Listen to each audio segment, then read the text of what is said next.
জাতীয় দলের আশেপাশে থাকা বোলাররা ঝড় তুললেন সিলেটে। খালেদ আহমেদ, তানভীর ইসলাম আর শরীফুল ইসলামের আগুনে বোলিংয়ে লুটিয়ে পড়ে নিউজিল্যান্ড এ দল। সফরকারীরা অল আউট হল মাত্র 147 রানে।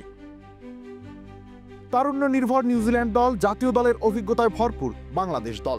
এ দলের লড়াইয়ে তাই বাংলাদেশ এ দলই ছিল ফেভারিট। তবে নুরুল হাসান সোহানের দল এতটা ভয়ঙ্কর হয়ে আঘাত হানবে সেটাকে জানত। 100 রানের নিচেই অল আউট হতে পারত নিউজিল্যান্ড, সেটা হয়নি ডিন ফক্সক্রফটের জন্য। তিনি 72 রানের অনবদ্য এক ইনিংস খেলেন মোটে 64 বল খেলে। মাত্র 13 রানে 4 উইকেট হারায় নিউজিল্যান্ড। এরপর সেই অর্থে আর মাথা তুলে দাঁড়াতে পারেনি সফরকারীরা। নিয়মিত বিরতিতে উইকেট হারানোর মিছিলে মাত্র 85 রানে নবম উইকেটের পতন হয়। ফক্সক্রফটের লড়াই শুরু হয় এখান থেকেই। শেষ উইকেট জুটিতে নিউজিল্যান্ড এ দল যোগ করে 62 রান। এর মধ্যে বেন লিস্টারের অবদান মাত্র 4 রান। সুস্বাদু বাদাম, তিল আর স্বাস্থ্যকর গ্লুকোজ সব মিলিয়ে প্রাণ পিনাট বার। প্রাণ পিনাট বার, স্মার্ট কিছু খাও।